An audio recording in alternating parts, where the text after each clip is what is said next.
Yo, Thought Warriors. What is up? Higher Learning is on. It is I, Van Lathan Jr. Wow. Just kidding. Well, and it's me, Rachel Lindsay. We got to do it again now. I'm recording locally. Why? They don't need to pick up your mic. It's just a matter of picking up my audio. Oh, is that true? Yeah. Okay, well, whatever. Look, Rachel, it's Monday. This is called Controversial Monday. This is controversial. Yeah, it's we a lot got of that much stuff. It's a lot of controversies out there, but of course, we have to do the pleasantries. How was your weekend? What did you do? What was my weekend? Oh, I worked on my book this weekend, and I chilled. I had a very relaxing weekend. Brian and I spent some time together. I had a friend come in from Dallas, hung out with her a little bit, but it was pretty easy. Brian, productive. Brian, what about you? I watched some more of Brian's TikToks. Okay.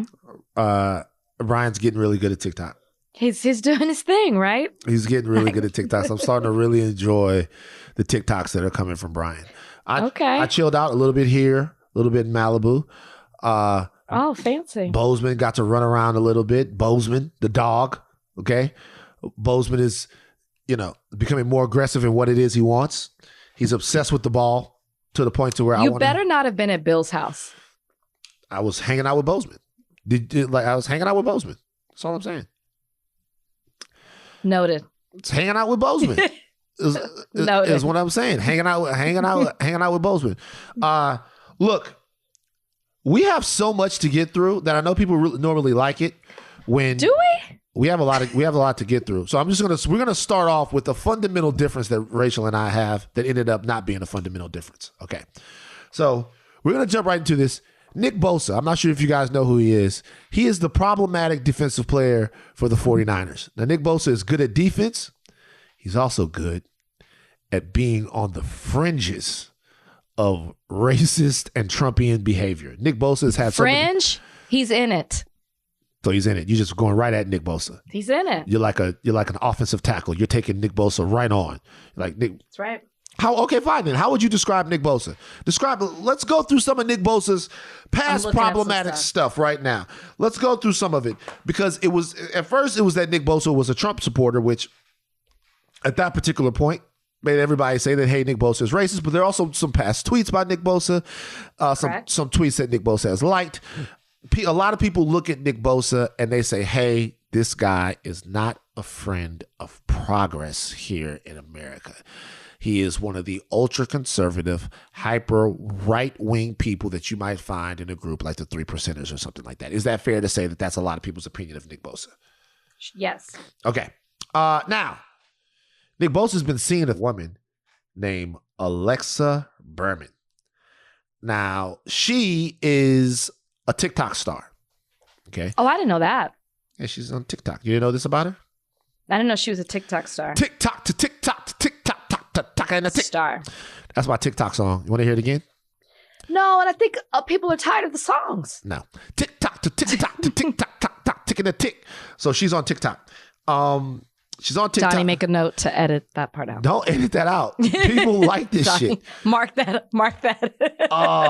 Recently, some tweets have come up that she sent out, and this is the type of... Read them out. I will read them out. This is the type of racism that I like, okay? Like, I would be honest with you. Y'all know me.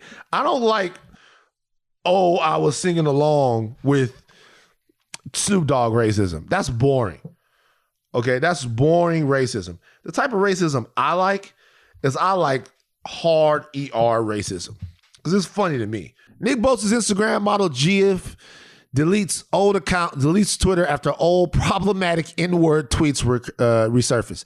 Hey, bro, Bible. You can take out problematic. You can save a little space in your headline there because there's no way that N-word tweets are not going to be problematic. So you can just go straight for N-word tweets. Okay, this is some of the stuff that Jenna Alexa Berman said. Jenna Alexa Berman said in 2013 on August 17th, in quotes, I swear to you, I'm a nigger magnet. That's an ER there, okay? That's an hard ER magnet. And she was apparently quoting her friend, Alex Hopkins, with a lot of X's right there. She also has different tweets of her. She said, follow my nigga, Jordan Berman. This was in 2013. If you a real nigga that fuck with me, make a nigga reconsider. That doesn't stop. She loves the N-word. Okay. She says here, it's a lot of stuff. We got to keep you guys. She likes the N-word, and we got to give you guys all of these N-words. So if you don't like hearing the N-word, you're different than Jenna, and you might want to fast forward through this part. In 2013, again, nigga, that's nerve. D-Raw, last day of school for us, nigga. I'm just a young nigga hustling. Shut up, Kelly, my nigga, always has my back. She loves the N-word even more than Kramer from Seinfeld. She's going even crazier. I'm fucking with you. Tell that nigga he ain't with you. Wasn't about you, bitch nigga. If you ain't that nigga you say you is. You a fuck nigga. It ain't a secret. All right. Rachel and I had a difference of opinion about these tweets. What I was saying is that if these tweets had happened, because Nick Bosa is like a young kid. He's only 23 or 24 years old, something like that. He's like, hasn't been in the league very long. And I thought, hey, if they're dating, if she's the same age as him, these tweets were when she was in middle school or early high school. I was ready to say, I don't want to hold anybody responsible for tweets that they put out when they were 13, 14, 15 years old. Rachel already has a problem with that. Is this not true? I have a huge problem with that because I don't understand where you draw the line. And I'm tired of people getting a pass just because they were 13, 14, 15, 16, whatever it is. I didn't talk like that. I don't hang with people, at least that I know of. Maybe they were covertly, they might have been doing something. I just have a huge issue with, okay, well, they were young. It was okay then. No, it's not. Because what are you teaching this next generation? You know what? If you're 13, 14, 15, you can go ahead and say those things because after a certain time, people are going to be able to look past it. It's not okay. We should be correcting this, to quote the person in this article, problematic behavior, this racist behavior. We should be correcting it at a young age. I have a huge problem with it. Huge. I'm not saying that the person has to be canceled for life and can't do anything, like hereafter, but I'm saying it should be recognized as wrong and there should be no passes given. I don't care if you were 13, 14, or 15. But in this case, we don't even have to play with that because she was 23 and 24. Wait a second. I just saw something right here that says she was born in 1996. Let me tell you something. I don't give a fuck if she's 31, 25, 20 fucking 6. She's racist as fuck. And I don't care. I don't care when she's born. My opinion does not change. Stop giving people passes. Okay. Just because they were teenagers. What are you teaching them? It's wrong. I'm not saying her life should be ruined. I'm just saying recognize it as wrong. Okay, so we're seeing right here that Jenna Alexa Berman, who is his girlfriend, was born March 17th. Let's do some math. March 17th, 1996. Okay, good year for me. That's the first time somebody ever played with it. So 1996, good year. I was 16. All right. Nick Bosa's girlfriend, there's some confusion about how old she is, which is the crux of the sort of discord between Rachel and I here. Some reports say that she's 31 years old. Some reports say that she's 25 years old. So if she was 25, being that this stuff was like 8 years ago, that would make her around what, 17? 17, 18 years old. 17, 18 years old if she was 25. If she's 31, she was 23. My thing is, when people are teenagers, all right, even though 18 is a little old, when people are teenagers, I tend to be a little bit less draconian in the way that I deal with stupid things that they've said or done. If you're a senior in high school, you give them a pass. I don't give them a pass. I just take it into consideration. And you know why? I know where this ethos comes from. Where? From the fact that a lot of young black men and women make decisions when they're 15 or 16 years old. Those decisions are bad decisions. And then they get treated that way for the rest of their lives. Whereas white kids at that same age are allowed to do things and have it chalked up as a stupid decision that a kid made. and they get to move on and actually do what you're supposed to do, which is grow out of youthful things, right? And you want to keep giving them that. I don't want to keep giving anybody anything. What I'm saying is that if we go back to things that people did, like we didn't have social media when we were kids. So the fact that we didn't have social media when we were kids, who knows what we would have put on social media if we had social media when we were kids. You know what I mean? I think here's the diff. First of all, I am not aligned with that school of thought at all. You're not. She's 17, 18. She's old enough. And I'm so tired of people excusing bad behavior on the fact that they were teenagers. She knew exactly what she was doing. I mean, I imagine her first date with Nick Bosa was probably like, do you use the hard R or not? Nick Bosa probably sought out these tweets, and this is probably what got Nick Bosa going. She's a winner. That's what Nick Bosa was kind of like, oh, she said the N-word. I'm engorged. But in all seriousness, I'm not saying that her life has to be ruined because she has tweets from a few years ago. I'm saying it's still wrong. It's racist. She needs to recognize it. She needs to apologize from it. And she needs to figure out how to be better from it. I'm not saying cancel the girl. I'm just saying don't excuse it because she was young. Right. I'm not excusing young people for being bad. I'm not saying their life has to end either. I'm not excusing young people for being bad. So I guess my question is, but I'm not saying her life has to end. I do think she's a public figure, right? And look, she's a public figure. She's going to have to reconcile these things, and I'm not going to make any excuses for her. But I'm saying I would be a hypocrite right now if I didn't say, hey, we're talking about something that somebody did as a teenager. Now, the fact that she's with Nick Bosa who has a problematic past, obviously it looks like two peas in the pod, you know, two hoods in a clan fucking two hoods in a closet. Two hoods in a closet. That's how it looks. But for me, there's a point. Kids do stupid things. I'm not saying they don't do stupid things, but you can do something stupid and have consequences that come about for it. I don't think that there is a line you can draw in the sand that said, okay, so from once you cross over to 18, now it counts. No, you're a public figure. That is a line that they have. There's definitely a line. That's a not for tweets, not for racism. There's no line. So why would there be a racism for crime and not a race? So what's the point of having a line period then? No, I'm saying for racism, you're talking about a line for like whether you're legal or not. No, is that what you're talking about? What I'm talking about is, as a society, we understand that under a certain age, your brain isn't fully developed and you're not making decisions based upon having all the information of an adult. And that line is there to protect kids from living with their childhood mistakes for the rest of their lives. Then why do they try kids sometimes at 14, 15, 16? Because sometimes they blow people's head off indiscriminately and you can't do it. But the thing is, for most things, are you saying that the N-word is an adult offense?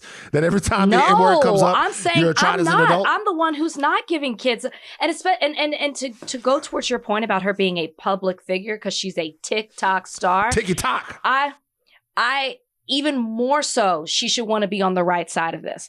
I'm not saying like she should lose brand sponsorships or anything. I'm just saying acknowledge what you did was wrong. Unless you wholeheartedly believe it, then open up your closet, throw your hood on, and say that say nigger with the hard R and keep it moving. Yeah, for me, I'm not saying she definitely has to come out and address it, but I am saying that first of all, everybody delete your old tweets. Just delete them. You know, you said it. Delete them. Unless you stand by them. Like you said, this is the racist kind of racism. Be like, if that's what she believes, then that's what she believes. This is a racism that's amusing to me. See all of you passive racists out there that just go passive. You guys aren't compelling to me. I don't like that anymore.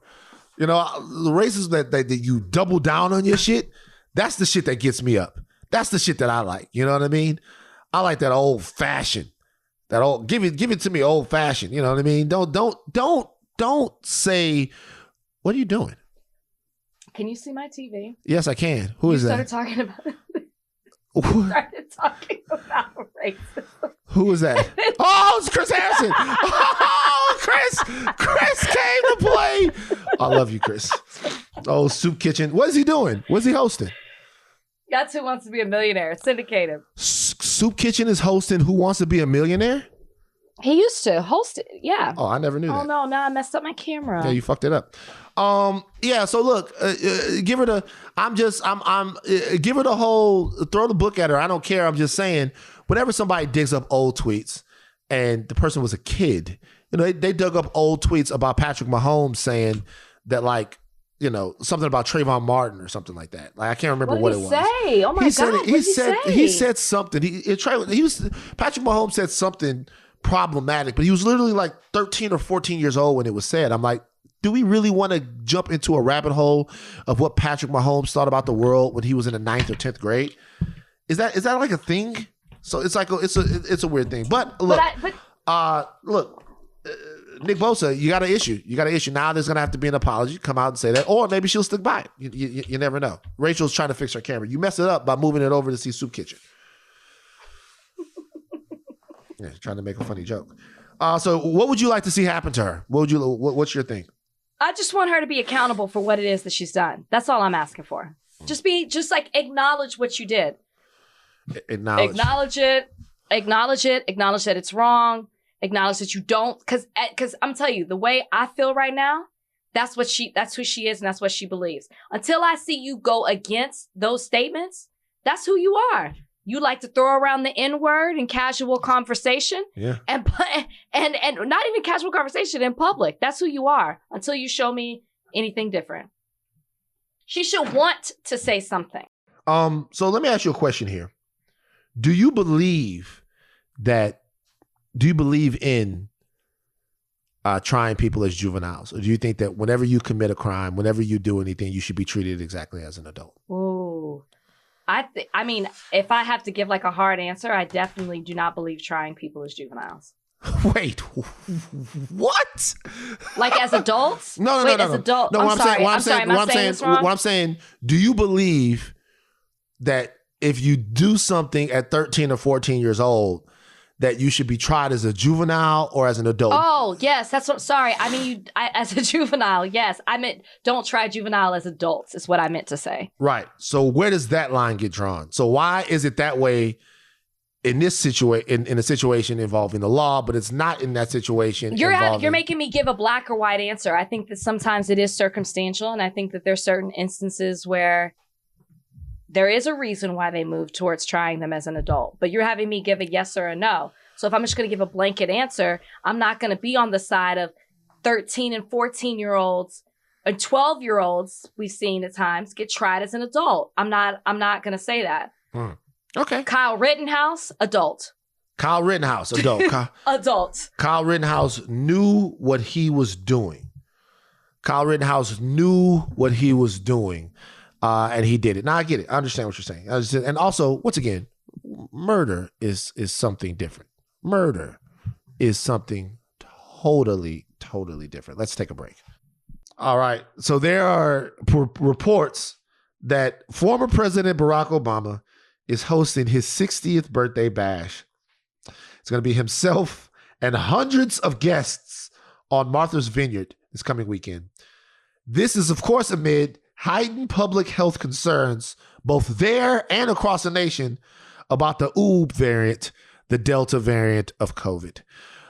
There's so much going on right now with the Delta variant. We don't know how it infects. We don't know how protected vaccinated people are. We do know that vaccinated people are significantly protected from hospitalization and death, but there are so many unknowns about the Delta variant right now, yet Obama is still doing this party. You saw this. What did you think? I thought Obama's just like us. He said, you know what? It's my 60th. It's a milestone. I want to gather with my closest 500 family and friends, and I want to throw a big party out at Martha's Vineyard, which is not an easy place to get to. I do think it's a little incredible that he is doing this, and so publicly. So many people having a concert. They say Pearl Jam, which I was shocked by, is supposed to perform. Well, I love how you said Pearl Jam, as if there's not it's Pearl Jam. That's what I said, Pearl Jam. You're saying it wrong. I'm sorry, what's the problem? Take a pause between the Pearl and the Jam. Why? Because that's the name of the band. Okay, Pearl Jam. That's what I said. That's not what you're saying. You're saying Pearl like Jam. You're saying you're doing it weird. You're saying like Obama's having a party and Van Halen. No, it's Van Halen. You said Pearl Jam's the name of the band. You know what? I'm not tomato. Okay. Either way, you know which band I'm talking about. Pearl Jam. Right. I'm saying it like it's a first and middle name. Yeah. Like Susie May. I Susie get what you're May, saying. Pearl Jam Lathan. It's like Pearl Jam. But Rachel Lynn. Rachel No, Lynn. it's pretty incredible that he's doing this, and he's really giving zero fucks about it at the same time. He said, I want to celebrate. I saw another year, and that's what I'm going to do. It also should be noted there's apparently like 200 plus people that are going to be putting this party together or serving at this party. It's a whole affair. Here's my question. If you got an invite, would you go? No. Hell no. Like, I definitely wouldn't. See, you'd go? You would go? Would you I'm go? vaccinated. Well, you would go. You know what? This is Van's very serious question of the week. I'm vaccinated. I'd wear a mask. This is Rachel's very serious question because I came up with Rachel's very serious question of the week. If you got an invitation right now to Obama's party, you would go. Hands down. I'm vaccinated and I'd be wearing a mask. Okay, so let's talk about this. Number one, the party itself reportedly has 475 confirmed guests. That's not a party. That's a fucking concert at a small venue here in LA. 475 confirmed guests, friends, family, former aides, and like you said, 200 plus staff. Apparently, it's going to be outside. Thank God for that. But there is, we don't know whether or not there's going to be a mask mandate at this party just yet. Or if you have to be vaccinated to attend. Or if you have to be vaccinated. Like they say that the party is the talk of Uber drivers, hotel maids, and check-in clerks. This is fucking irresponsible. It's a super spreader. You can't, no, of course, no one, number one, I definitely would not go. This is fucking irresponsible. And I'm wondering where the outrage on this is from people who should rightly be outraged about this, because I think there is outrage, starting with President Joe Biden. He probably wants to go. He can't go. He can't show his face there. Yeah. And he's not going. Yeah. He can't go. President Joe Biden can't go. He can't the go reason to this I party. say I would go too is because like I just came back from Cancun from a wedding. No, there were not 500 people there, but I went out the country for a wedding. And I'm going out of the country again in 2 weeks for another wedding, a family wedding. So if I got invited to President Obama's party, I did my part. I'm vaccinated and I'd be wearing a mask. I'm not flying across the country just You're to get lying. a cold. I would not go for sure. Well, I definitely forgot, because you know go. why? You know what? Of course you wouldn't go, because you kicked former President Obama off the list of meaningful people who made Of course. You said it earlier about him, though. You said it earlier. You said he was a renegade. Remember all those podcasts ago? He called himself a renegade. And why isn't Bruce Springsteen performing? That might be the question. Bruce should be there. Do you know it was an event just like this in Cape Cod? They had 60,000 people, 965 cases of COVID traced to those gatherings. 60,000 people? Yeah, the 4th of July weekend, there were events across Cape Cod, crowded 60,000 people. They were maskless. 975 cases of COVID came from that. 235 of them from the residents of Provincetown itself. Here's the deal. I don't get why President Obama would do this at this time. It's the worst thing he could possibly do. It's the worst thing he could possibly do. He doesn't care. He truly doesn't care. One thing I'm not going to do to y'all thought warriors is lie to you. I would go and I'd bring a gift. Wow. I wouldn't go. I condemn this. It's going to be this many people. Obama's going to send us back into lockdown. Obama it's is going to send us back into lockdown. I don't get it, man. You're the president. You're the biggest virtual party. This will be such a chance for Obama to be the change he wants to see. Do the biggest virtual party in the world. Everybody, democratize your birthday party. First of all, I don't like this because it's this hoity-toity elite bullshit as well. You're Obama. Democratize your birthday party. Have a huge, big birthday party virtually for everybody who can get on Zoom. We all Obama come said, together. I missed my 59th. I'm celebrating my 60th. I missed my 40th. Listen, I've had two COVID birthdays. I get it. I'm not saying I agree with him. I'm just saying if I did get an invite, I would put my feelings to the side. I'm just not gonna lie. I'm not. All right. Did you see this news about Shaun King's house? Yeah. Okay, so let's talk about Shaun King real quick. If you don't know who Shaun King is, Shaun King is an effective yet controversial activist on the for the peoples of colored descent, for us black people.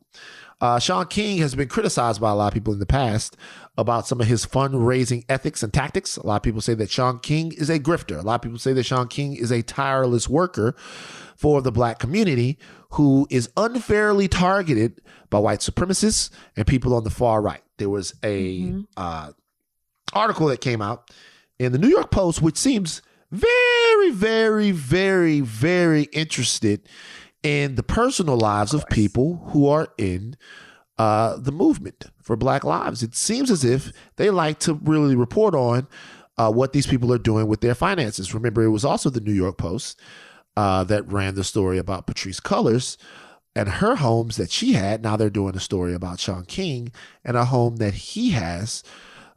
Makes you wonder why the Post is so interested in the personal lives of these people. Doesn't matter what side of this you fall on, you have got to ask yourself, what the fuck does the New York Post care about where Shaun King lives?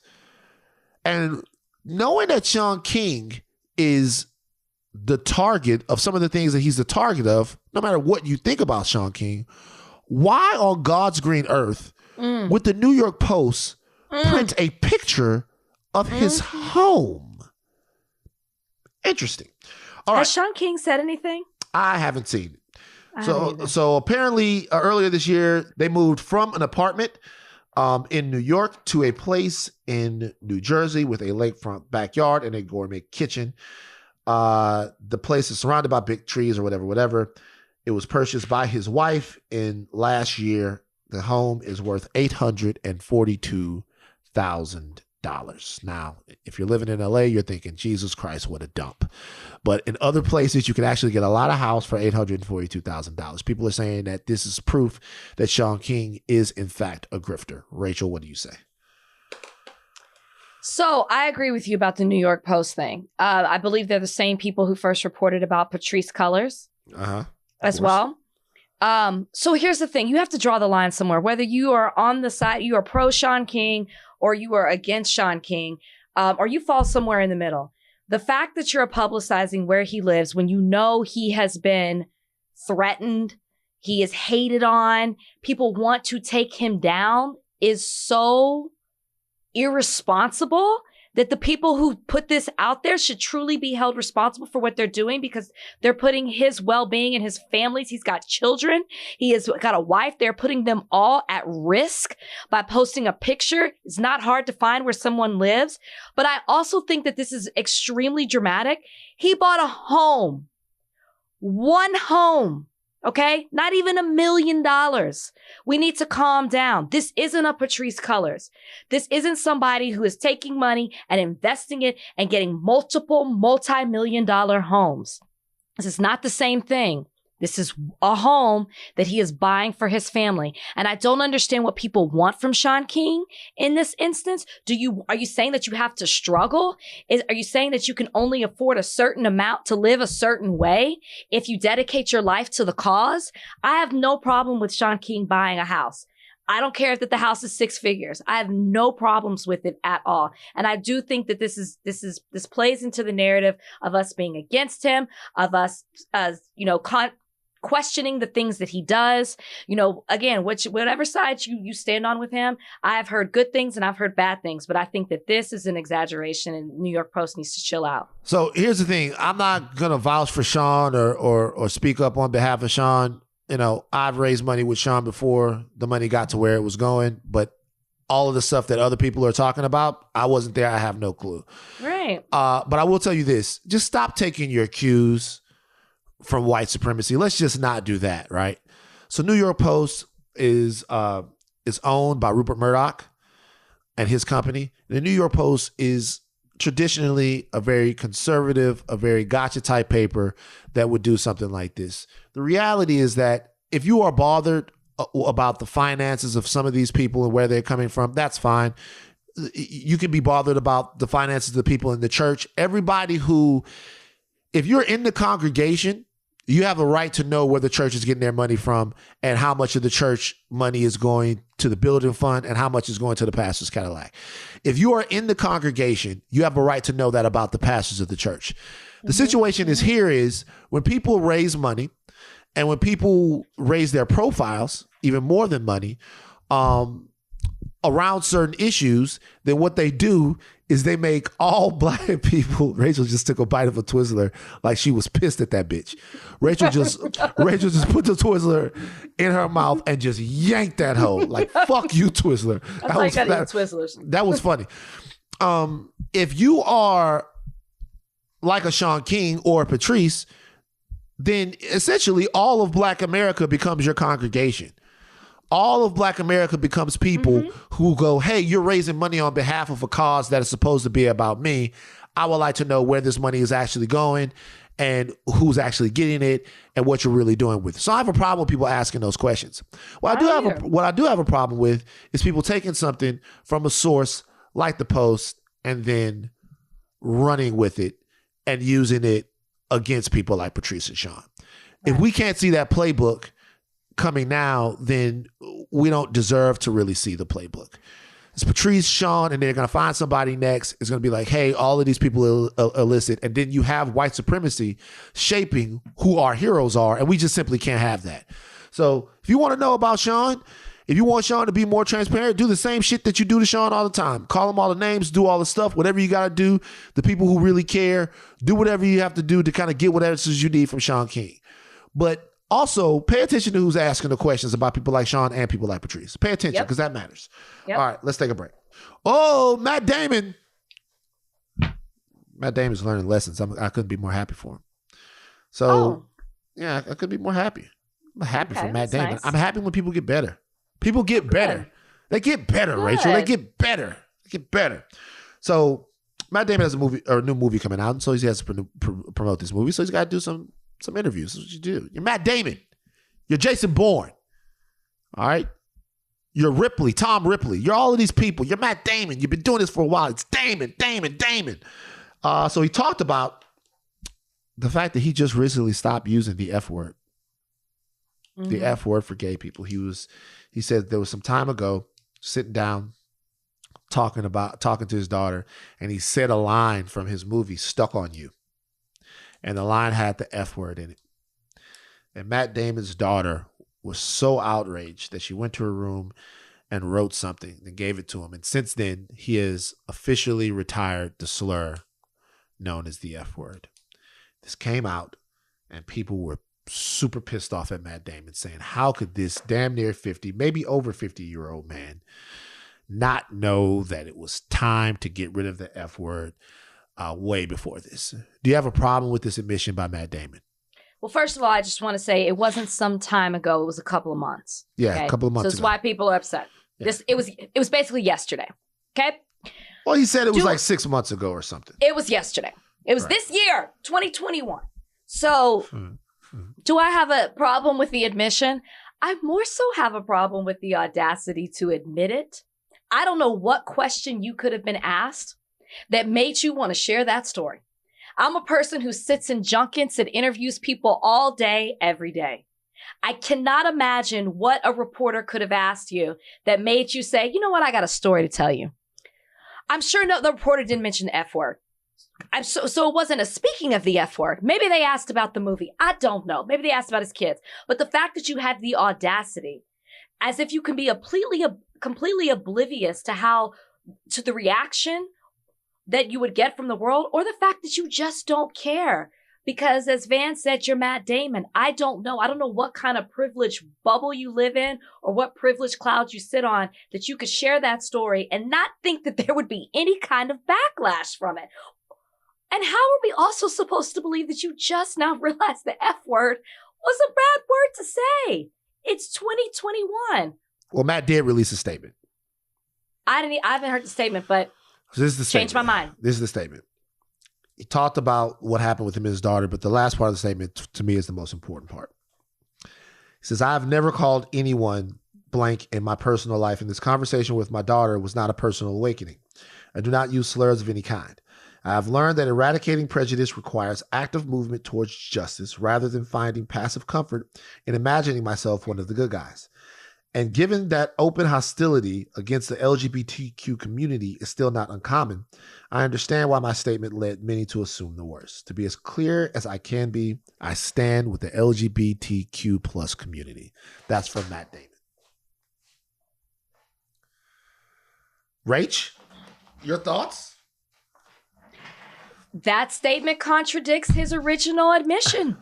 Wait, it just does. It doesn't. What he said was that earlier he was saying back that he says he's never used it in his personal life, but he was recounting a movie that he had said a line in. He had never used it in his personal life. Didn't he just use it in his personal life when he was sitting at the table with his family? Well, he said, I've not heard enough. Wait. He said he's never called anyone that. Okay, but maybe he hasn't, but I don't know how he uses it in this line stuck on you, so I don't even know what would even make him want to say this line. You used it in your personal life. Maybe you didn't call it, but who knows? You didn't even think it was offensive. You thought it was a joke as you quoted to your daughter at the table. So maybe you probably don't even remember the times you used it. Apparently you're just now coming to some type of awakening that it's an offensive word. I don't know. It's an apology after the fact. I'm glad that he is committed to, he made a statement saying he'd do better. Glad he said he stands with the LGBTQ plus community. At this point, that's all we can ask for, but I'll be damned if I think that he did not know that it was an offensive word prior to 2021. So there's been a lot of talk about DaBaby and Lil Nas X and the whole situation that goes back and forth between them, not just with things being said, but also the videos themselves and how Lil Nas X is inspiring all of this homophobia in hip hop. A friend of mine, a guy that I know, a very, very skilled rapper, good dude, put out a tweet this past weekend that got a lot of people talking about this very issue. His name is Dee-1. We are going to have him on the podcast next to talk about why he feels like both Lil Nas X and DaBaby are making vulgar, inappropriate music. All right, now we got somebody coming on the podcast that I know. It's a homeboy of mine. He comes from the same place that I come from, kinda. He's from New Orleans, I'm from Baton Rouge. This guy's been rapping for a long time, doing this thing at some of the highest levels. He had a tweet that was very interesting and got a lot of people talking, and I want to talk to him about it. His name is Dee-1. D, thank you for joining us today on Higher Learn. How are you feeling, my brother? Man, I feel blessed to be on here, bro. When Van Lathan DMs you and says you got to come on the podcast, you start feeling right about your life. You heard me? All right, so this is the tweet. All right, the tweet was this. Regarding DaBaby's giving what it's supposed to give and Lil Nas X's Industry Baby video, it's not that one is more acceptable than the other. Both videos are bad examples of how to use a platform where your content reaches millions, including kids. So the Industry Baby video is Lil Nas X's video that has got so many people talking. He's being hailed by some, vilified by others. The people that are hailing him are saying that, hey, this is him expressing himself. This is him throwing it in the face of people who are homophobic. The people who are against it seem to be leaning on the side of some of that same homophobia and saying that they're offended by the images. They don't want to see the images. They have a problem with the images. When you tweeted this out, what was your point about both of the videos?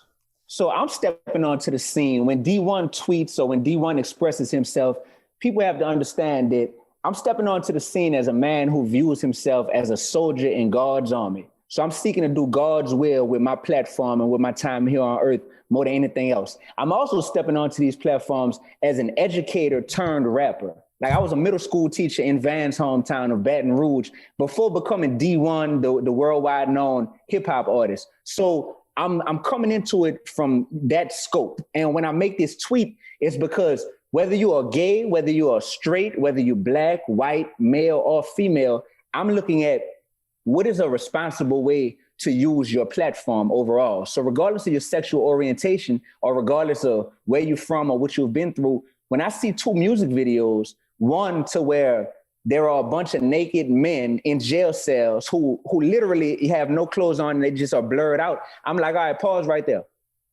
Whether this was women in this image or whether it's a room full of men in that image, that is something to where when it's coming from an artist who has admitted in 2021, gone on record and said that his core fan base is children. Lil Nas X said that. When you admit that this is your core fan base, but you'll put out a music video with this type of imagery, that doesn't help us. That doesn't help us in terms of raising these kids, in a world to where we can shelter them from so much sexually explicit content. When DaBaby is getting head, you heard me, from the lady, the white lady, in his video, giving what it's supposed to give. When DaBaby has his real life uncle in his video in a church, which I take that serious, with a gun in his hand and just kind of DaBaby spits in somebody's casket. This is all imagery that I'm like, bro, that's not a cool way to be using your platform, period. And so for me, I'm like, I can cut through a lot of the other stuff that gets people really hung up on, well, this is freedom of expression. If entertainment is freedom of expression, then I feel like adulthood is responsibility of expression. And for me, that's where my issue comes in, to where regardless of the point you're trying to make, the way that you put these images out there is not something that's cool from either of those standpoints.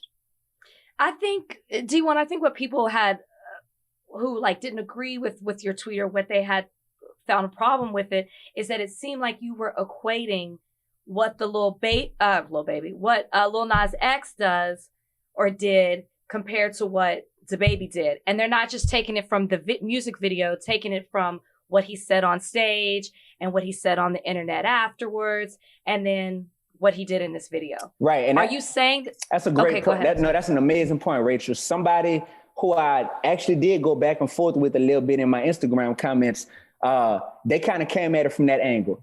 And I told them, I said, this Lil Nas X video came out before DaBaby even performed at Rolling Loud. So my issue with his content in his music video isn't something that had anything to do with his back and forth with DaBaby. I actually did a little personal research of my own, and I looked and I was like, man, when he put out the other video where he was lap dancing with the devil, you heard me, and had the devil slapping him on his booty and all that, I said something about that video as well. Like, it's something to where in no way, shape, or form was it related to what DaBaby has recently said at Rolling Loud. Like, I'm a person who, the song that brought me from a local rapper in Baton Rouge to a national artist is called J50 and Weezy, where 10 years ago, Rachel and Van, I was calling out Jay-Z, 50 Cent, and Lil Wayne, saying that they should be more responsible with the content that is in their music and with the message they're putting out there. So I've been doing this. This isn't directed at just these two artists, but since these two videos recently came out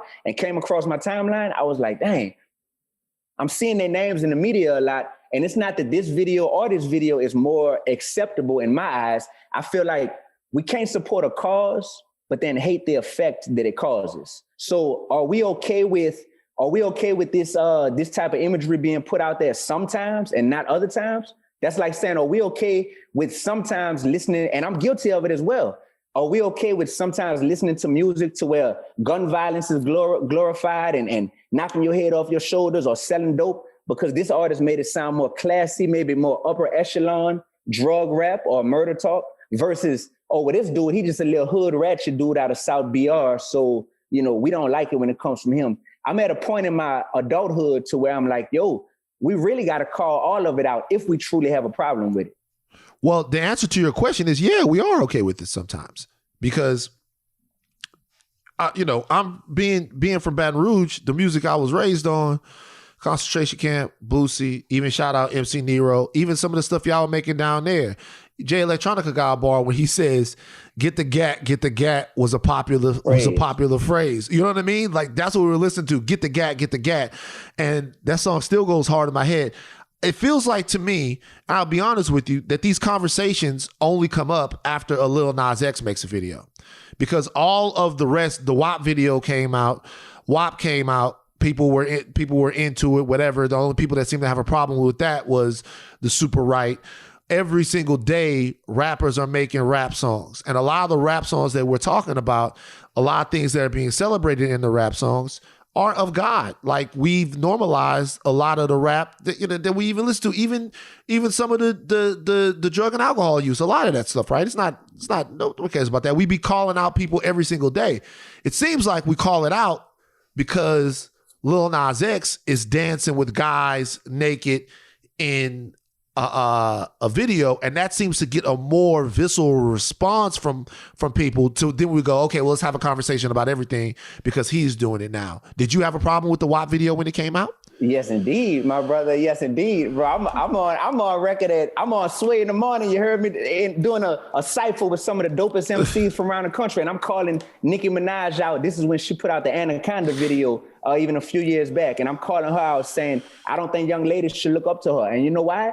Not because I'm a hater, like I'm blessed by the best, thankfully, but because I was Mr. Augustine, the middle school teacher, before I was Dee-1 the rapper, and I saw one of my students come in class with MOB tatted on his arm, and I'm like, bro, you in middle school, like what made you get that tatted on your arm? You know what that means? And he's like, no, sir, I don't know what that means. And I thought he was lying at first, and I said, then why did you get it? And because his favorite rapper, Lil Wayne, at the time had MOB tatted on his chest. And y'all know that stands for money over BITCHs. So when I'm seeing this effect that everyone's music and everyone's image, when you are a celebrity in Western civilization, I'm seeing the immense impact that it has on our impressionable youth, then it is something to where I have always called it out. Like I said, I can't speak for every other artist. And it does make it difficult when you see some artists who, they only speaking up because Lil Nas X, Lil Homie is gay. So now it's like he's an easy target or whatnot. I can understand that. And my thing has been, I feel like you can't have truth without having a standard. And if God is the standard, for me, God's approval is the standard. So I look at all this stuff, gay, straight, black, white, young, old, you heard me, from the north, south, east, or west. I look at the standard as no matter who you are or what you are, if it's not something God would approve of, then I can't be sitting here being a fan of it. And you know what, Van and Rachel, that's hard sometimes because me and Van grew up on some of the same music. I know Cash Money Records catalog, pre-2005,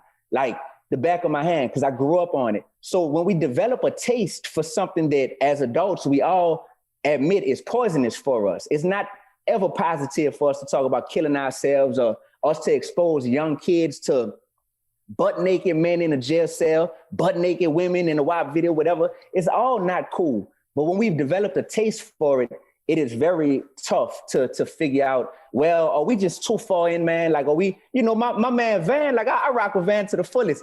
To see Van give me goosebumps when he had that exchange with Kanye West a few years ago, and then to see Van come out and tweet recently, hey, I'm looking forward to some new Kanye though, F it. You call me a hypocrite, whatever. I feel it. I understand that. And it's just like, dang, bro, like, but you are still, like, I love that you embrace your humanity in that moment and you're not sitting here saying, well, nah, I'm not allowed to act like I would ever be looking forward to some new Kanye content because of the exchange we had. The reality is that's why we need one another though. We need a Dee-1 in this moment to be like, hey, not homophobic, not sitting here all of a sudden wanting to be super righteous. My whole career has been on this. Check my track record. But we need a Dee-1 to be able to speak up in these moments, just like in certain moments, we're gonna need other people to maybe be like, hey, D, we feel like, you should be more vocal about this or more vocal about that. I think we need one another because I have my moments where you might catch me online bumping some music that's like, oh, Dee-1 rocking to that music where they talk about killing somebody or they talking about, packing guns. Like, hey, D, like, I'm not above being corrected or being kind of like, come on, D, stay sharp. That's why iron is supposed to sharpen iron. So I don't feel anything about calling out content that I know as a rapper. I got into the game to be a rapper so that I could be the change that I wanted to see. So my whole career, I've been blessed to form a nationwide fan base. Over a decade now, I go all over the country doing concerts. People know my lyrics word for word, doing speaking engagements at colleges, in churches, in prisons. And I can be myself in all these environments because I learned that authenticity is what gets accepted most when you are truly saying, hey, I just want to make God proud. Like, forget everything else. I'm just going to be my humble self that I am, and I'm trying to make God proud. that has opened doors that nothing else has been able to open in my life. And I just feel like it's so many people looking for something to latch on to or looking for a celebrity to cling to and say, yeah, he speaks for all of us. He speaks for all of us. No, we don't. None of us do as celebrities. You shouldn't hold us as the standard to like someone who you want to be like when you get older. You shouldn't. And I wish this celebrity culture could be crumpled up and torn up and thrown away, because we got to have a standard that is never going to change. And the only thing I find that to be is having God. The absence of God creates all these interpretations of what truth is, and then you get chaos. And that's what we're living in, a bunch of chaos. D-1, so I'm not disagreeing with anything that you're saying, but to play devil's advocate, don't you feel like you have a certain standard for you? But that doesn't mean that these people who are rappers, who are musicians, whatever it is, whoever these public figures are, have the same standard that you have. And so don't you think it's unfair to hold them, one, to a standard that they don't even hold themselves to? And don't you think it's unfair that, because I remember Rihanna saying something like this, like, just because I'm a public figure, just because I make music, don't have your children look up to me in that way. How do you, you have to separate it at some point, because just because they're making certain music doesn't mean that children have to necessarily listen to them. Like, how they might not be making music for children, even though children might be listening to their audience. Like, just because you're a public figure doesn't mean you're necessarily a mentor. Like you said, we shouldn't be holding these celebrities, you know what I mean, as somebody we should regard as people to look up to necessarily. You just said that. Lil Nas X, if you can monetize the audience of kids by writing a children's book, and if you can go on record and say that children are your core fan base, you have embraced that and you're choosing to monetize this audience. So you also have a responsibility to be conscious of the message you're putting out there to this audience. In perpetuity? Forever? In perpetuity. If it wasn't in perpetuity, like, when and why would it change? It would change. Because for this video, he said this is not for kids. Come on, put it out. No. I'm asking. What I'm saying is that if you make, Taylor Swift comes out, she makes country music. At a certain point, she wants to go pop. When is it? How do we get to tell Taylor Swift when it's okay for her to make a change in her career? He did the Old Town Road thing. When he did the Old Town Road thing, was doing all of that stuff, he wasn't even out. Nobody even knew that he was gay yet. Mm-hmm. He is now embracing who he is fully and wants to express that. How would you be okay with Lil Nas X expressing his identity, talking about his gayness or his homosexuality? I would be cool. That's a great question. I would be cool with him talking about it. He could rap about it. He could make words rhyme. He could speak about his experiences and what he's gone through with that. But putting imagery out there to where, like, as a Christian, I have a right to be offended and to be upset if it's like, oh, sure, bro, you making a mockery of God, bro. You gonna put a tennis shoe out with 666 on a tennis shoe. Okay. We talked about it. I wasn't in love with it. We talked about it here. I didn't like it. Yeah. So that type of stuff, bro, it's like, I have a right to be upset with that. And that has nothing to do with him still having the right to be homosexual and to express his homosexuality. But it's like, when you are crafty enough to go ahead on and do things like this that you know are offensive so you'll do things that are offensive to another, to another subsection of the population, to Christians or men and women of faith. But you will be upset if it seems like someone is upset about the imagery that you put forth in your video. Like, it's a difference between someone being mad or trying to cancel you because you're gay. We're not trying to do that. I haven't heard anyone trying to do that. But my thing is, like, you can be gay without having fully naked people in jail cells with just little blurs over their face and over their and whatnot, and over their private parts, not even over their faces. Like, you don't have to go that far. Lil Nas, and y'all know this. Yeah, listen, y'all know this. I hope y'all not gonna try to act like y'all know that Lil Nas X at this point is making a brand off of going above and beyond to throw it in people's face. Like, I'm going all the way. Like, why wouldn't he though? Why wouldn't he? Yeah. Why wouldn't you throw it in people's face? I throw my blackness in people's face. Because what he's throwing in people, but your blackness shouldn't be offensive to anybody, man. Neither should his homosexuality. Yeah. No. But what can be offensive is when you're not throwing your homosexuality in people's face when you are lap dancing on the devil. You heard me? Well, the point. So this is my thing. This is my thing about that. I've talked about this on the podcast before. Me and Satan, we not friends.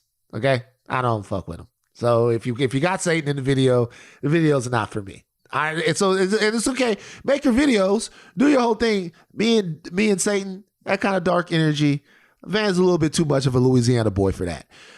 However, his point though, even in that video, as it was explained by Lil Nas X, was that he was told over and over and over again that he was going to go to hell for who he was. And that he was all like that because he was gay, because he had come up in a situation, I guess in Georgia where there were a lot of church people around, he was told that he was going to go to hell for it. Now he felt powerful. He feels awake in his purpose of who he is. And he was like, okay, if you guys are going to send me to hell, me and Satan going to have a good time. So even that video was rooted in his understanding, his rebellion with his homosexuality and throwing it back into the people's faces that were really being ungodly. Okay. Because it's not your job to tell anybody that they're going to hell. To judge, right. So who are being so that was his explanation of that. So when you say throw it in people's faces, I applaud him throwing it in people's faces. I can't like I said, the teacher in me and the man of God in me can't applaud DaBaby or Lil Nas X when I see stuff. DaBaby directed his own video. So when I'm seeing like, so everything in that video that I just saw, everything about the video, you signed off on that, baby. You heard me? Like that wasn't somewhere the label made you do it or anything. When I see that, but if you also would get up there and thank God when you win an award, you know what I'm saying? Like, come on, man. Like at what point do we draw the line and say, yo, so you'll do things that clearly God is not pleased with this platform, but then when that platform gets you money and fame and success, if you thank God, like, I don't think God is proud of you in those moments at all. So what do you do if you're a celebrity, right? Because if they don't agree to the same standards that you hold for yourself, and you believe other people should. I know DaBaby does. Like I know DaBaby is from Charlotte. He like me and Van. Like you come up in the South, like your mama and your grandma and everything. Like y'all were in church. Y'all are people of faith. Unfortunately, I think DaBaby lost his brother last year or earlier this year. Like he passed away, and I can feel. It's like black people. Like we can innately feel one another's pain, and I'm like, oh, my dog gone through it, like for real. And I just think that. What it is, Rachel, is that they don't have people in their circles who are holding them accountable. You know what I'm saying? Like if Van feels like Dee-1 tweeted something that's like, whoa, D, where you going with this? Van gonna make a little comment under my post and maybe be like, hey, let's talk on the podcast about it. DaBaby, they have a bunch of yes men around them. You know what I'm saying? I know this, DaBaby and other rappers. And because of that, these people who at the core are not that different from us morally, there's not this moral ambiguity with certain people that we're referencing.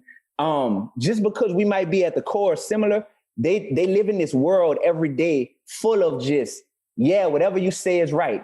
Stray further and further and further from the core of who you are and what you really believe in, but do it for the sake of the likes and the comments and the social currency and the acceptance that you'll get from the masses. So that is why when you say what you say, Rachel, I know that I have been in the studio, I'm not going to call him out by name. I've been in the studio with a very popular rapper who's having a great conversation about social justice with me, about fatherhood, about marriage, both of which he is involved in. And right after we having this convo in the studio, he walks 8 feet to the left and gets in the booth. And when the engineer presses play on the beat, he was sitting there rapping about murdering and killing people and selling dope and all this. And I'm just like, oh yeah, that disconnect that we have grown all too comfortable with in terms of like, well, this is just my music. This is just what I do to give the people what they want or to make money. This all I do, but this is who I really am. That's the part where for me, as a celebrity, David Augustine Jr. is the same as Dee-1. Dee-1 just has the platform. That's why I wanted to become Dee-1. And I think that disconnect is what I have a problem with. And same thing with Lil Nas X. I don't think Lil Nas X is sitting here worshiping Satan. I don't think he even wears his own tennis shoes. They have the 666 on them. I don't think he's about all that. I think that he's in a space where there's people around him that's like, what's going to really get people talking if we do this? And he's like, yeah, word. Hey, you ain't really been hot since Old Town Road. You know what we could really do to get people back, like with your name in their mouth, no pun intended. Hey, we should do this. And I know that that's what it is. I know this because I have had the opportunity to be one of those artists. I've had people saying, D, you got the swag, you got the look, you got the lyrics. You could be the light-skinned Lil Wayne. You just got to start cursing in your music. You got to be cool with making these type of songs that's going, I know you ain't lived this life all the way, but you come from the hood, D, you from the Ninth Ward in New Orleans. You rap about this, da-da-da, and it's going to get you hot over here. And I had to make the tangible decision to say no. I turned down a deal with Cash Money Records, you know what I mean? And those were my heroes growing up. But I turned down a deal with them because I got to the point where pleasing God and pleasing my mama and my grandma and my community, the community activists that Van talks about that don't get enough attention, pleasing those type of people became more important than pleasing the people at Club Shenanigans and Club Rags and all that. Now you speaking my language.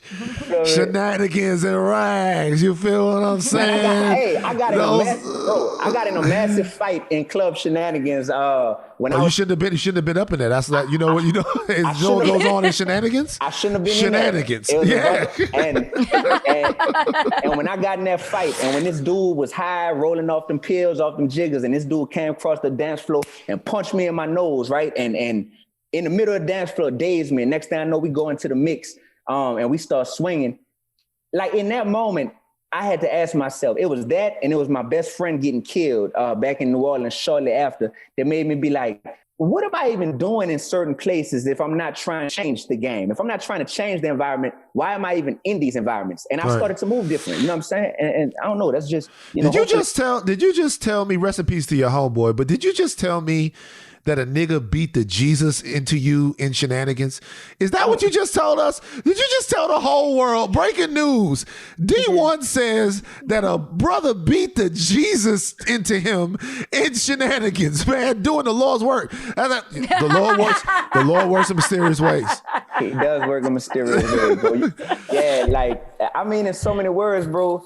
Yeah, like I held my own, but honestly, leaving that night being like, man, what the heck am I doing with my life? Right. Bro? Yeah, like for real. It's moments like that. And I don't think that bro, it's a lot of moments like that in all of our lives. But some of us choose to say, man, let me just hit this blunt right quick. Let me hit this drink right quick to forget about this instead of sitting in this pain. I had to sit in that pain of my best friend getting killed. I had to sit with that pain of feeling like I'm trying to appeal to people just because I might be insecure with who I really am at the core. I had to sit in that, and grow through that. And there's so many distractions and so much money that keeps people from ever growing through these tough times, man. So how can you be, not to just be calling rappers out, but this is what people are going to hear and they're going to be like, wow, okay, the way he made that metaphor makes sense. I get it.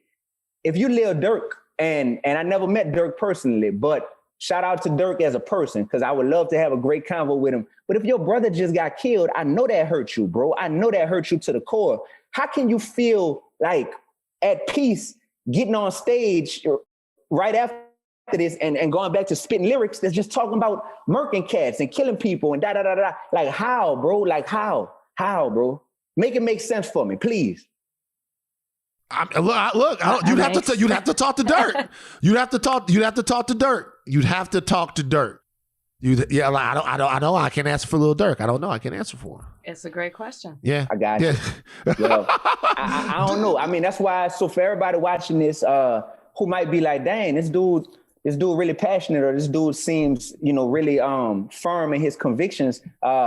Don't trip, because my music is all the soundtrack to everything that we talking about. My music is the soundtrack of, being a dude that beat the odds and come up in one environment and could have easily went this way, but saying like I know I was called to be different. So check out anything in my catalog.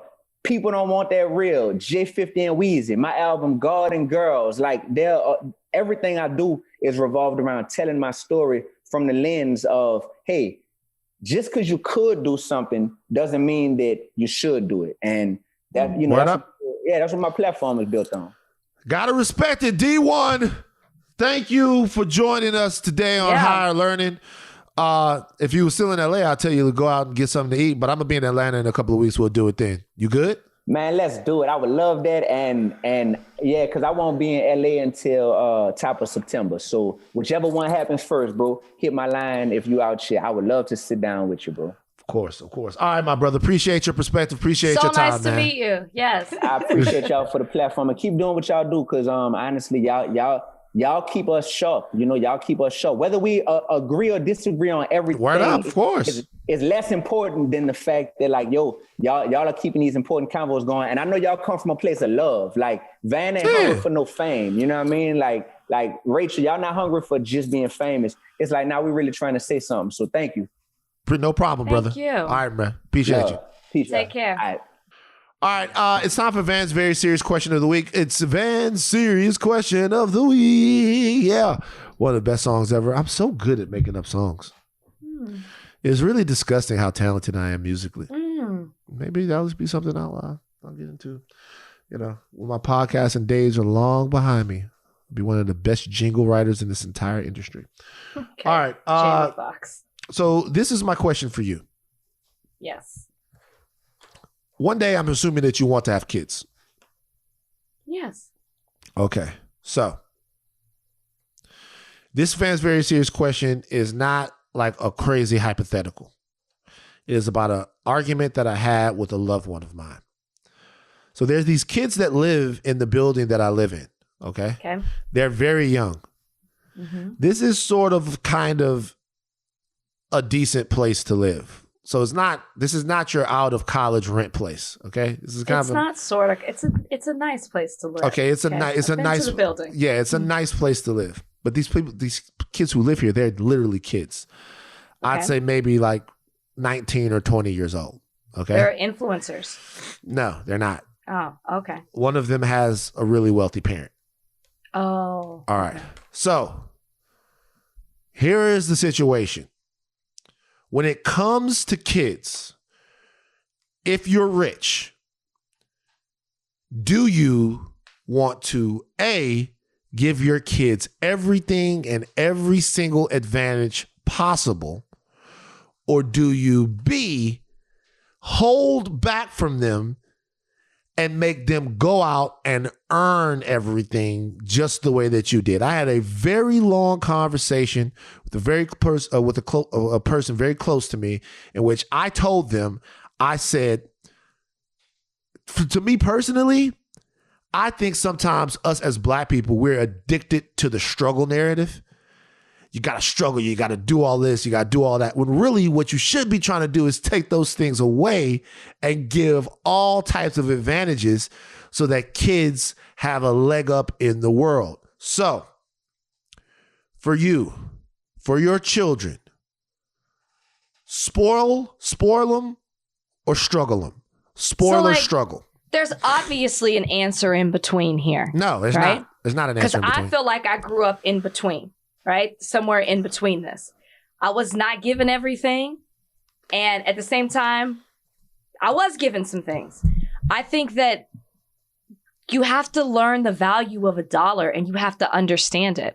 If everything is given to you and it's at your fingertips and you don't have to try, you don't have to work, you don't have to understand what it is to like have perseverance and ambition, then you're setting your child up for failure. And that's something that I absolutely never want to do. Right? I want to because life isn't going to give you everything on a silver platter. So you have to teach your child some sort of struggle. You have to show them at some point that life isn't fair. You can't groom them to think that they're always going to get what they want, when they want it, and how they want it. So you have to teach them some part of the struggle. And I don't think the struggle means that you're not giving them some sort of advantage in life as well. Which is why it's like you can't choose either one. Like it has to fall somewhere in the middle. But I'm definitely not giving my child everything. I've already chosen. Good for you. Can't wait to meet the kids. When I have a child, everything. My kids won't play with your kids. Everything. I know, because your kids will be somewhere fucking trying to working at TCBY, trying to put their summer money together. So you're not going to make the kids work? No. You're not going to make the kids have a job? No. They will be able to do what it is that they want to do. Like, for example, I think personally that if you have the type of relationship with your kids, for example, Jaden, who has more jobs than Jaden and Willow Smith? Jaden and Willow Smith are doing way more. Who has more jobs than them? What all do they do? I'm sorry. What all do they do? Both of them are singers and actors, right? On top of that, Jaden runs a foundation. Jaden runs a foundation where he gives water to homeless people. He's opening up a restaurant to where he wants to feed homeless people. He has all kinds of things. You know why? Because they've been able to take all the free time that they had and explore the world. Jalen's been working since he was a child. Because he wanted to. Because he had the kind of relationship and connection with his parents that made him curious about their world. Y'all, this is a terrible example. No, it's not. It's not. I'm telling you. Seriously, we're addicted to all of this stuff. These kids, George W. Bush failed his way right into Harvard, right into Yale, became president of the United States of America. You know what I mean? I'm telling you, you pass the privilege.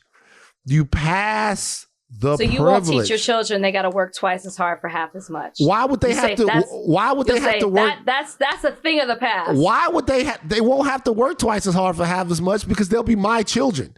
They'll understand that other people have to work twice as hard for half as much, but they'll know that they don't have to. Do you know what I love about all this? What? You're raising Cosby kids. Yeah. So what? As much shit as you give me about being a Cosby kid, you're raising Cosby kids. Oh, no. I don't think that there's anything noble in struggle. I think it's a lie. I don't think there's a difference between struggle and teaching lessons, right? Like, there's a difference between saying, like, no, you can't have anything.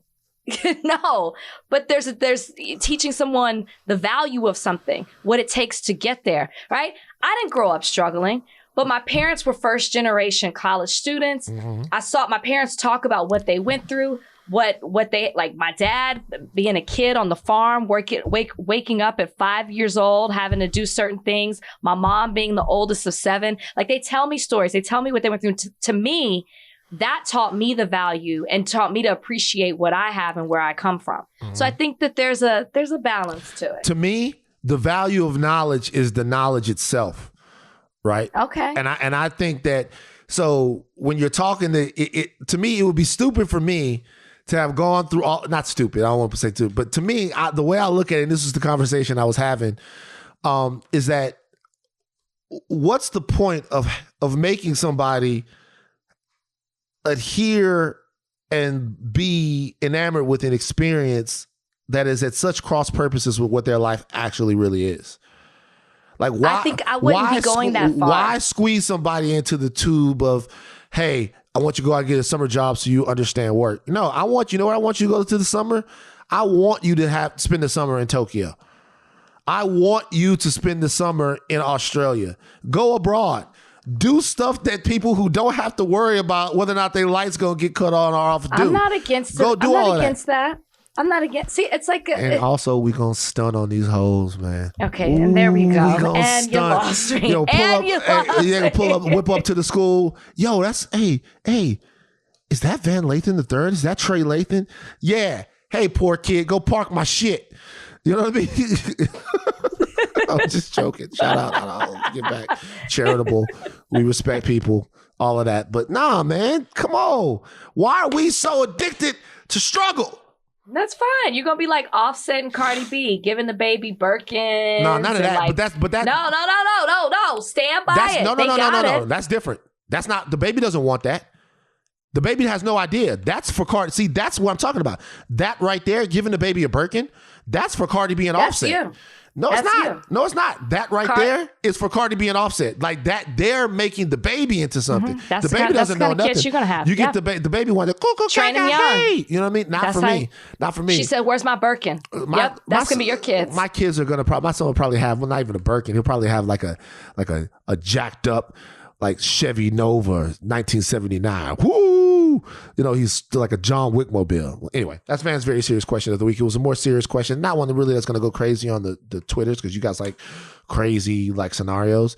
But for your kids, you want them to something to think about. Struggle or shine? Which one? Or both. Struggle or stunt? For your kids, struggle or stunt. Which one? You want them to struggle? If you have money, struggle or stunt? All right, so this is my thing. Well, you know, white people, y'all don't have to always do the most. And I have a message to white people. This is my message to white people. Stop doing the most. White people, stop doing the most. I know that that's hard. It's difficult for you as a white person not to do the most. You wake up, you look around, you're in America. What do you see around you? The most, the most, the most, the most, the most. You have the most everything. You have the most money. You have the most freedom. You have the most access. You have the most sense of well-being. You always got the most. So that leads you as white people to think, for the rest of my life, you know what I have to do? The most. I need to do the most. Wherever I'm at, I need to be the most. Wherever I go to, I need to do the most. The most is really what whiteness is about. And what we're asking you right now is just don't always do the most. What was Matt Damon doing in this situation? The fucking most. You were doing the most again. We asked you, don't do the most. Just be a person. Nobody asked you about your damn daughter and the time that you said the F word and that she wrote a long moving letter. That's the most. That happens all the time. You know, kids tell their parents all the time, Dad, don't say that word. Mom, don't say that word. Do we build monuments to it? No. The kids, they have a different understanding of society than we do. So fucking what? But you have to do the most. You have to tell a story about how your daughter, who's also probably learning how to do the most, wrote a beautiful long letter, tell everybody how great she is, how woke she is, and now look at you. This reminds me of Liam Neeson. Liam Neeson once told a story. That's exactly what it is. Liam Neeson once told a story about how he was so mad in his rage over one of his friends being allegedly sexually assaulted that he was walking through neighborhoods looking for black guys. Now, what the fuck were we supposed to do with that information? What are we gonna do? That white people doing the most shit, it don't work no more. That's flown the coop. We don't want the most from y'all. We want y'all. We actually want to get into some of that most. So stop doing the most. Stop. Just chill with doing the most. All right, now you doing the most because I gotta go. You out of here? All right. All right, Rachel's got to go. White people, love you guys. Stop doing the most. Tell your thing caps off, but do not stop learning. I am Van Lathan. I'm Rachel Lindsay. And we are Bye, out. guys.